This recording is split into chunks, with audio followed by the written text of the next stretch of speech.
Welcome back. In this second part of my interview with Peter, I asked him how he sees the American economy recovering, even with the Fed stepping away, given that we've been on life support for so long.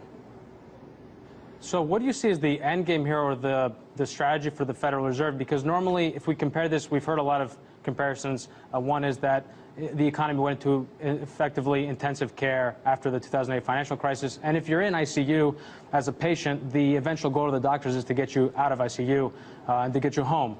But the way that the Fed is approaching this, it just kind of seems like this is zero interest rate policies for the indefinite future is essentially like being on a dripper for an indefinite period of time. How do you think the Fed is going to eventually try to take their hands off? And can they even take their hands off? It's actually worse. It's like we're in intensive care, and what the Fed is doing is simply guaranteeing that the disease that is afflicting us is going to kill us. The 0% interest rates prevents the only thing that might cure us.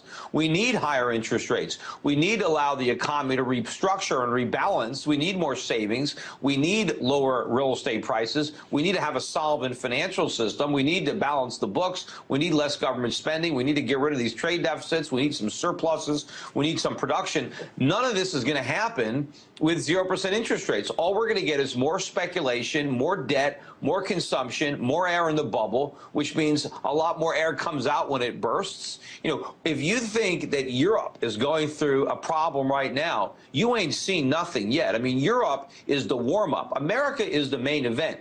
We are where the real sovereign debt crisis, currency crisis is going to develop, and it is going to be enormous because of what the government has been doing. You know, it was going to happen anyway because of the mistakes that the government made in the past, but because they continue to compound those mistakes in the present, it's going to be that much worse when it happens. All right, so I agree with you regarding interest rates. This has to happen eventually. There's no way you can run an economy off of infinite credit forever. But every time, that was part of the Great Moderation, right? Every time we had a recession, the Fed would meet it with easing, and that was the idea. The idea is you could smooth out the business cycle. And that's created a mountain of debt over a prolonged period of time. And that mountain of debt has also contributed, in real terms, to structural changes in the economy. And those changes, manufacturing jobs, everything else, can't just come back overnight. So what kind of depression are we really looking at here? And at the end of the day, if the Fed eventually, whether it takes its hands off or not, eventually there's going to have to be a readjustment. But are we so far down that road that the government is eventually going to step in a much more forceful way, and we're not going to return to a free market economy? I mean, is that pretty much gone in your view? Well, we haven't had a free market economy in a long time, and we keep getting less and less free as the government continues to up the ante on its intervention. And the problem is, the more the government gets involved in the economy, the more they screw it up. And the more they screw it up, the more they get involved to try to solve the problems that they blame on the free market, but are actually a consequence of a lack of a free market and a direct byproduct of government policy and government intervention. But in answer to your question, we're going to have an inflationary depression. I think that's the worst kind. It's going to be worse than what we had during the 1930s. And every day the government only ensures that that depression is going to be that much deeper and last that much longer. And unfortunately, everything that the government is likely to do as a depression unfolds is going to exacerbate it and lengthen it. I mean, so we're not even close to having an understanding in Washington of what's causing the problem. And until we understand that, we're never going to solve it. We have to understand that the cure, the stimulus that the politicians always reach for, is the reason we're so sick.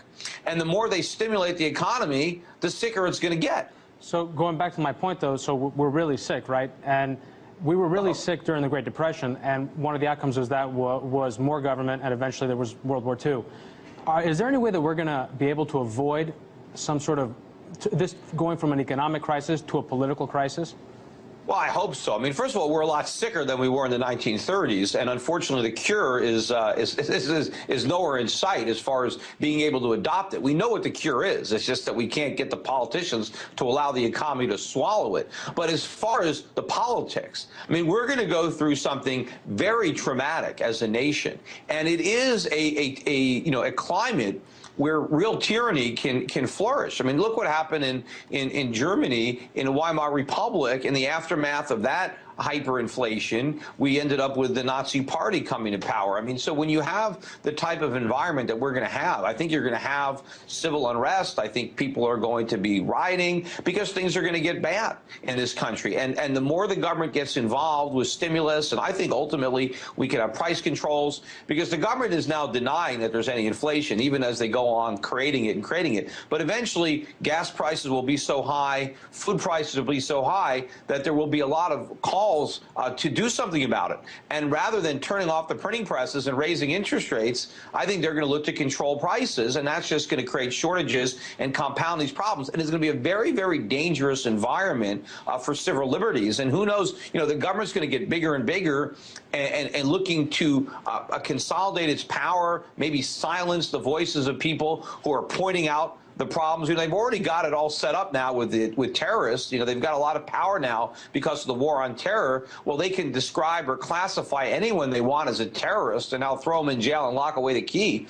So people who are trying to point out what the government is doing wrong on a monetary basis or as a fiscal basis, I mean, who knows? They could be characterized as terrorists. People who are using the black markets, people who are buying food or energy illegally might be considered terrorists. Who knows? But there is a lot of risk out there. I hope it doesn't play out that way. I hope that we can learn a lesson from this and understand that it is the government that has caused these problems. I mean, look at all the support that Ron Paul enjoys among younger Americans. They're hearing the message. They understand that it's the government, that it's the Federal Reserve. And so if we can spread that message and that understanding, and we can have a renaissance, a revolution of freedom and liberty, then maybe we can use the crisis to our advantage, to roll back government and to re-embrace our roots. So there is also the opportunity that we can make a positive situation come from this. But, you know, we don't know yet. I mean, history isn't closed. We still have to wait and see how it plays out. Well, I mean, I guess I'm not that hopeful. But speaking of government and government's role, we had the State of the Union last night, and I heard a lot of the same sort of things we've heard before. Obama talked about mortgage refinancing. He talked about student loans. One of the things I find really interesting is every time we have our standard of living has deteriorated over the course of many years, and one of the reasons for that is that prices have gone out of whack with people's incomes and wages. And every time we have price increases, it seems that the financial sector, in conjunction with the government, want to come in and provide cheaper loans in order to enable people to buy and spend things that are out of reach instead of letting price adjust. So it creates debt accumulation. Now, one of Obama's latest plans is this mortgage refinancing. What is your take on that? Because it looks to me like all they're really doing is giving, you know, lower rates to people that already can't afford their mortgage, not allowing price to adjust, and at the same time taking the liability and moving onto the government balance sheet away from private institutions. Yeah, this is more of a bailout where we're taking underwater mortgages